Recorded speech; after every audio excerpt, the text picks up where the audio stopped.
Bienvenue, on va commencer, si vous voulez bien, parce qu'on est déjà très en retard. Donc, ceux qui me connaissent savent que c'est monstrueusement en retard. Donc, on a le plaisir d'accueillir le professeur SAPHONN Vonthanak, qui est le recteur de l'UHS, l'Université des sciences de la santé à Phnom Penh, et qui est le coordinateur sud du site ANRS au Cambodge, sur toutes les études autour du VIH, les hépatites et des maladies infectieuses émergentes. Et comme je suis le coordinateur Nord, on a le plaisir de collaborer depuis plusieurs années. Et Vonthanak n'est pas là tous les jours, donc il vient à Paris pour les journées internationales de la NRS-MIE. Et c'était donc une opportunité de pouvoir lui faire un petit détour par Marseille. Et donc, merci d'avoir accepté de faire ce séminaire au niveau de la réponse du Cambodge à l'épidémie de VIH. Okay, so thank you very much, Bruno. Very good afternoon or very good evening, everyone. Thank you very much for coming to my seminar. I would like first to thank Bruno for inviting me to come to Marseille. This is my first time in Marseille. I'm very, very happy and very honored to be among all of you today. And I was asked to do a seminar, but not determine what topic to talk about. So I decided to choose a topic that I'm very comfortable to talk about, which tell you about almost 30-year experience that I work in the field. I'm not talking about the last 12 years that I'm away from this work, but still stay connected, but indirectly. So it's the topic on HIV/AIDS epidemic in Cambodia. So the title of my talk today is Containing HIV Epidemic in Cambodia, an Unfinished Agenda.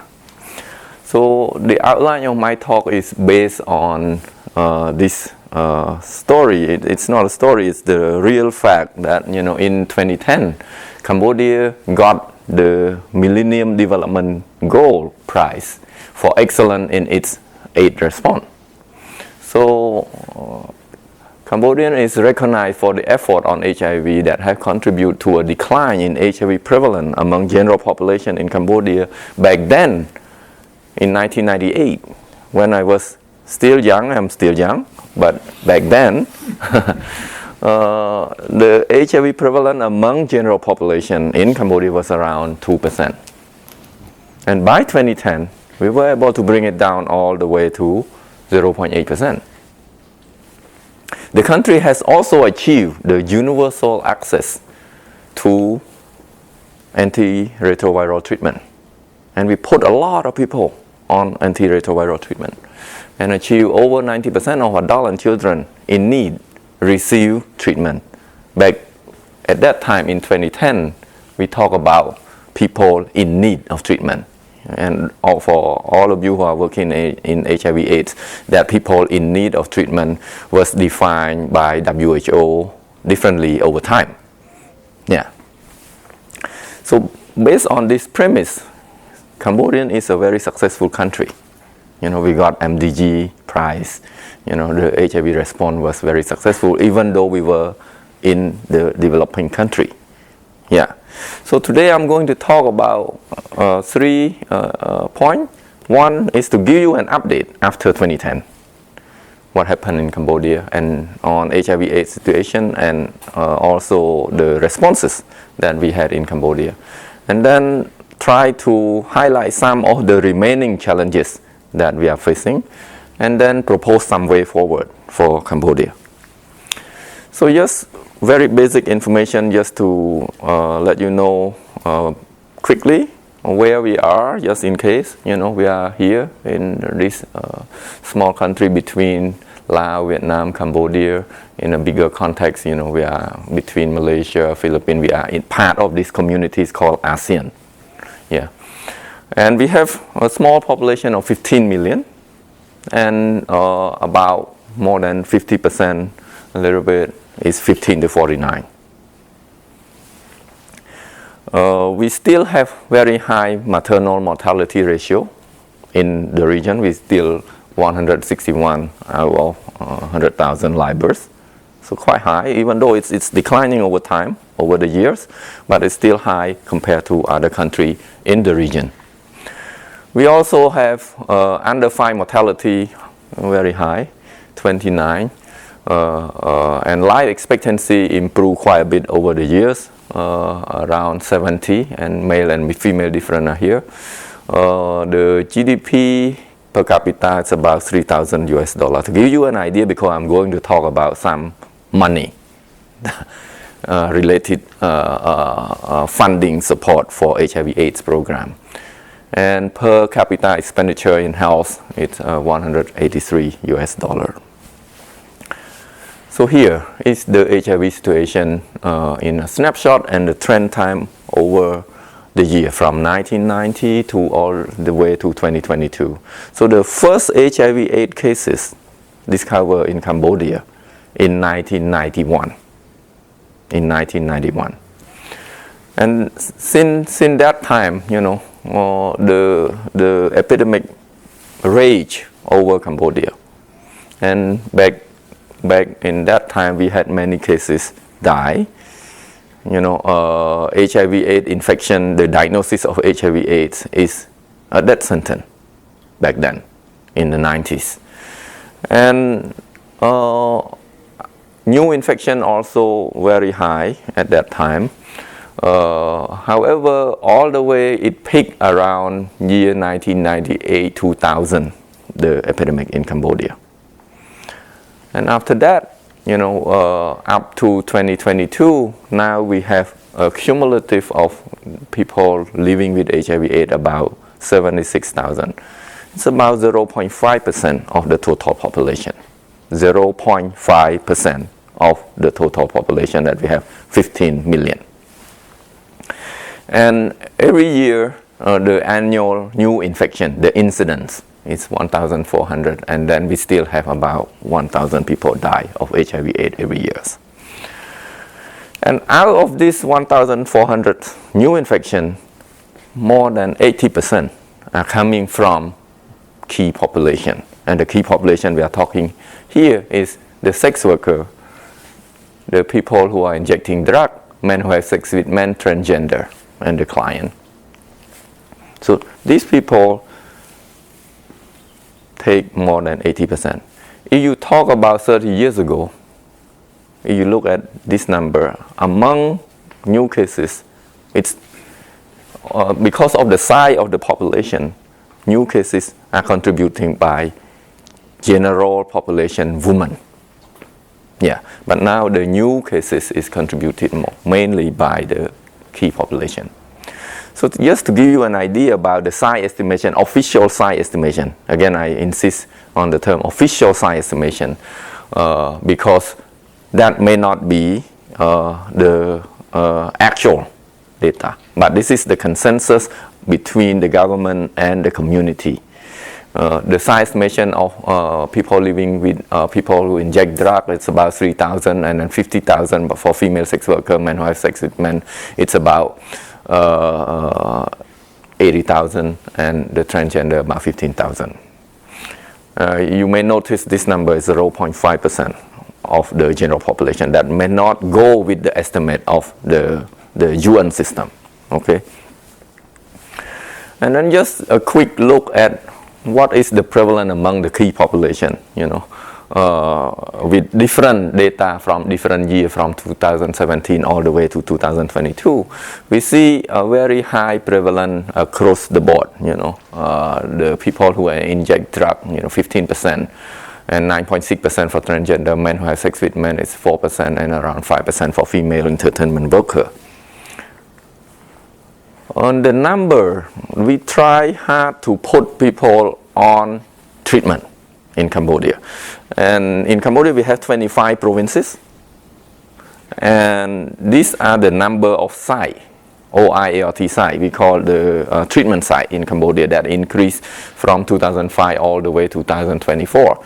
So we are trying to put a lot of people on ARV. So up to now we have 68. You may remember the total number of people who are infected with HIV is about 76,000. We have put 68 people on treatment. So if you look at more on the treatment side, the percentage of new ALT patients receive the same day treatment, because it's important not to lose them into the system. So Cambodians embark on this effort on trying to see patients, diagnose, and then treatment on the same day. Okay, so when you look at that, we are quite well, over 80%. Every quarter, over the last 4 quarters in Cambodia, we put people on treatment on the same day. Another effort that we have been making is those people who are on ARV treatment, they have to return to see their physician on a regular basis. And they receive the medicine, antiretroviral drug, on a period of time. After they finish, they have to come back to the hospital to recollect, those ARV. And in the situation where, people are put in difficult situation to come back to collect their medicine, for example, in the COVID-19 situation, we have red area, we have lockdown area, so people cannot travel, they have travel restriction, all of that. So, we try to identify strategy, to provide what we call MMD, the multi-month dispensing. So we try to give them medicine more than 3 months, so that they don't have to come back every month. Yeah, and combining with some remote online consultation if they have issue. Yeah. So this effort is also ongoing, and over the last 4 quarters, the MMD is also more than 80%. If we try to look at the TB preventive therapy among those people who are on HIV/AIDS, it's also more than 70% of people who are on HIV treatment and receive the TB preventive therapy. If we start to look at loss to follow-up in Cambodia, it's very, very interesting. It's less than 1% of people lost to follow-up. And people who die, the patient who die is less than 0.5%. With all of this, Cambodia, if you look at this data, 76,000 people estimated to live with HIV/AIDS. Out of that, 86% is aware of their HIV status. So this is very important, because we have to test them, get them on the testing cascade, and then know how many of them who know their status get on treatment. So Cambodia achieved 99% of those who know their status get on treatment. And then out of those who are on treatment, 98% have viral suppression. So we are good at 86, 99, 98. You may have heard about the 99, 99, or 95, 95, 95, the 395 set by WHO.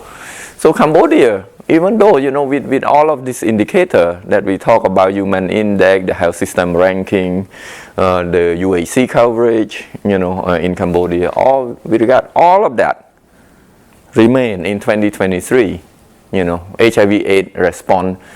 We are ranked 90, at 11 top country in the world. 11 top country in the world in the response. So I set the stage with the MDG in 2010, and now we are in 2023. We're still top. So probably nothing more to do with HIV/AIDS, right?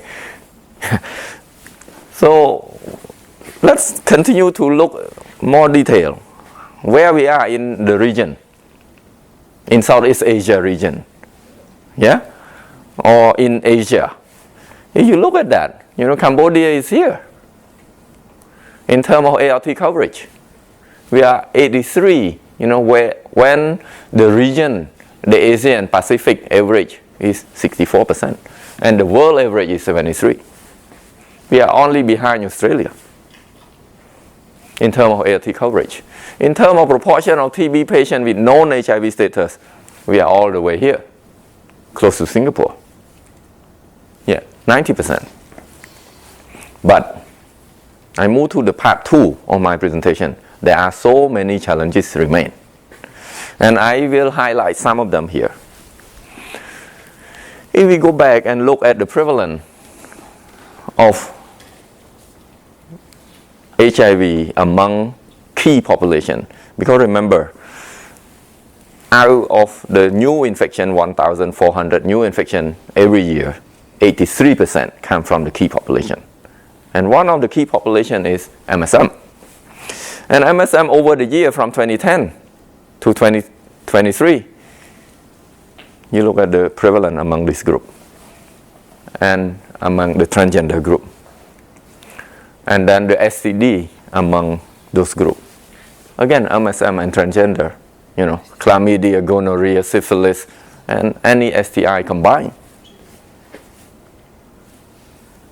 Again, this data is from 2019 and 2023. That's the available data that we have from the National Center for HIV/AIDS in the country. And then when we look at the PrEP data, pre-exposure prophylaxis data, Cambodia start to work on this, PrEP, since 2021. And the side, we have facility-based PrEP, pre-exposure prophylaxis, and then we also use CBO, community-based organization to deliver PrEP. Yeah. So you see, the site increase, the facility PrEP increase, the site number of site increase over year, and also people get on PrEP a lot. However, if you look at this, the PrEP active rate is only 48%.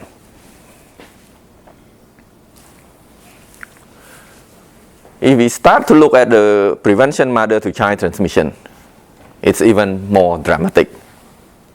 Because, you see, if you look at the cascade of the prevention mother-to-child transmission, it is estimated that in Cambodia we have 600 pregnant women got infected.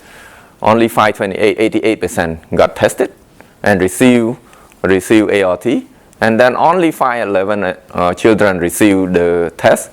Yeah, and then 10% estimate new infection. In a successful country like Cambodia, we still have children infected with something that is preventable, almost, right? So you look over here, this is the final transmission rate that I received from the National Center for HIV/AIDS in Cambodia, 15% in 2018. And 10% now, 2022. So 1 in every 10 children born from an infected mother get infected. Furthermore, when you look at the treatment access, we are 86% overall. But when you start to break it down, you see inequality. You see, children 0 to 14, know their status, only 59%, 59% on treatment, and only 53%. When the adult population is over 85, but the children is all the way down here. Then, when you look at this coverage and compare to other countries in the region, Cambodia is here. It's not a very good news, happy story that I told you in the earlier slide. So where we have Asia and Pacific average, it's around 81%. The treatment coverage for children in Cambodia is 60%. And then among the key population, how to deal with this issue is to get them test and then treat.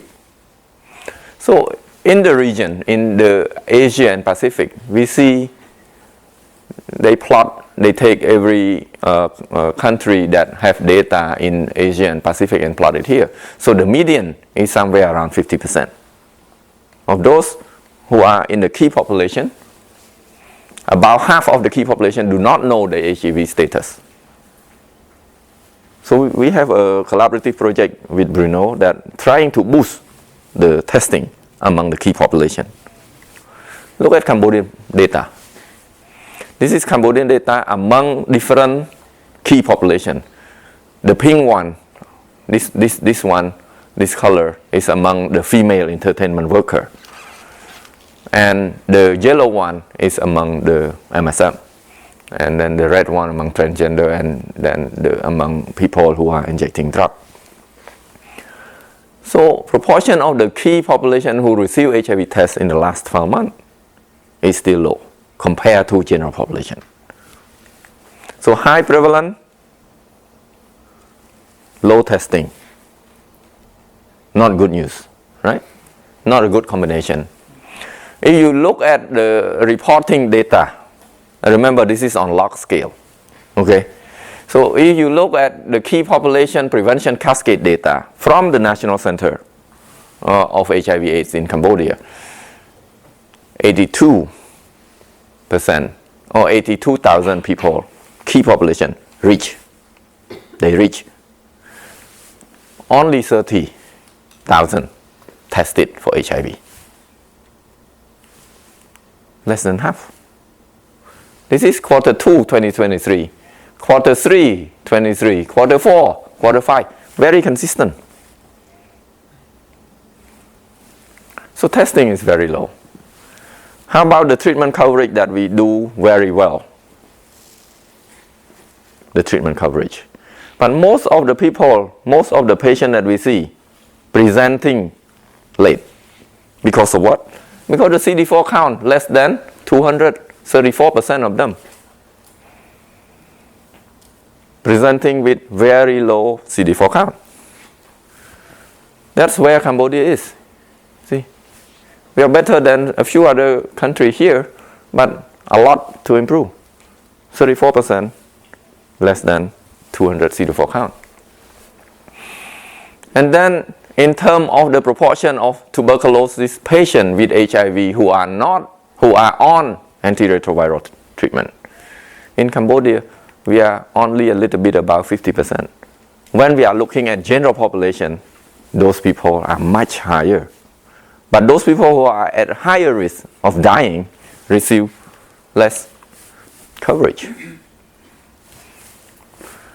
Again, TB deaths, you look at this figure, 41% of the total death is attributable to TB among HIV/AIDS deaths in Cambodia. Now, I would like also to highlight all the success that we get, all the way. From 2010, we were very successful. 2023, 2017, I should tell you another story. 2017, we also received the WHO recognition, the 90-90-90 target, But where did we get the money from to get all of this success? You look at this. This is the cross-sectional, information on the financial support for HIV/AIDS program spending in Cambodia. So you see this, the domestic funding, our government funding contribute 24% only. This is 2017. You went back all the way to 2000, probably it's 10%, not even 24%. Okay? And then where does the money go? All the 34 million per year for HIV/AIDS program in Cambodia, half of them go to care and treatment. How much go to treatment or to prevention of the key population? 7%. 7%. And you see that all the new cases that occur, 83%. So you see the 7 and the 83. You look at this spending over the year, the overall picture. Most of the success that we create contributed by the financial support of the international funding. So domestic funding represent 20%. So now let's start to look at the region. Different countries in the region. You may remember some of these countries' names, Singapore, Thailand. They were also very good on the map when we were talking about success in different countries, right? Most of those countries receive the government support over 90% funding support from their own government. In Cambodia, we receive 24% from the government. So spending on prevention, because we are talking about reducing new cases. So looking at the spending on prevention by financing source, who spend the most? You know, our government spend this green, I almost cannot see it. Okay? The green proportion of this percent spend. Most of our government support go to care and treatment. Those 24%, remember that number? 24%. Most of them go to care and treatment. So now my question is that, are we victim of our own success? You look at the funding. We were quite successful around 2010. We received the MDG medal. Everyone is happy about it. International community is very proud of us. And you start to see that, you see. From 61 million per year, we get all the way to here. Now we get around 30 million. With the latest, NASA report just coming out 2 months ago, we are at 30 million. And you see the decline of incident, right? All the way. So for those who are working in the HIV/AIDS program, don't try to do too good. If you are doing too good, this is the result, right? Less money to work, right? And now the projection. So what is next for Cambodia? This is a speculation. If our government start to take more responsibility in the blue line, they cannot take immediately 100% responsibility, right? So they have to take it progressively. So who is helping to complete the picture just to get it equal to 32 million per year in 2023? It's a big challenge. So I would like to propose way forward for this unfinished agenda. I think Cambodia is not very different from other countries. Cambodia is joining the world, shifting from trying to eliminate HIV/AIDS entirely to focusing on a more achievable goal. What is a more achievable goal? The more achievable goal is ending AIDS as a public health threat by 2030. By 2030. So how to do that? How to do that? The priority is to build on the success that we had by increasing the prevention coverage so that we have less and less new cases of high risk group or key population to saturation level, enhancing access and uptake care and treatment services, ensuring system and capacity for evidence-based programming, and building in-country technical and managerial capacity. How to do that? I propose this 4S phase model for sustainability.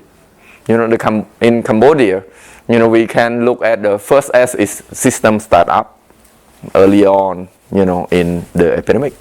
And then system support, maybe early 2000. And then system strengthening. I think that's where we are right now. And then we have to talk about system sustainability. Sustainability. The system sustainability requires systems that are integrated, resource and fully incorporated into the overall health sector. So the issue of integration, we used to have this program of National AIDS program, TB program, malaria program. We call them vertical program. So wherever you have HIV/AIDS clinic that are outside of the hospital, it's not integrated inside the hospital. You have testing center that is outside of the hospital, in a separate standalone center. So the issue of integrating, but you just have seen the funding issue, right? All the funding. If you want to integrate into the system, what does that mean? If you integrate all of this into the system, it means you put a lot of burden, financial burden on the health system suddenly, right? So, how to do that? It's integrating HIV/AIDS in a universal health coverage plan in Cambodia, where we are right now. Right now, end of March 2024, only 50% of those people who are living with HIV/AIDS receive health equity fund card. It's a type of similar to the insurance card that prevent them from paying when they go to the hospital. The government will pay on their behalf, will cover all the expenses. And this is the coverage. The health insurance coverage in the country is about 58%. So our government intend to have 75% coverage by 2030. Not far from here. 6 years. So a lot to do, a lot to do. So how can we integrate and put a lot of this burden into the health system? I think trying to integrate the technical aspect as well as the financial aspect. Financial aspect may not go with, increase that 24% for HIV/AIDS, but increase the funding into the system and integrate HIV/AIDS inside the system and absorb it from the whole system for HIV/AIDS. Thank you very much for your attention.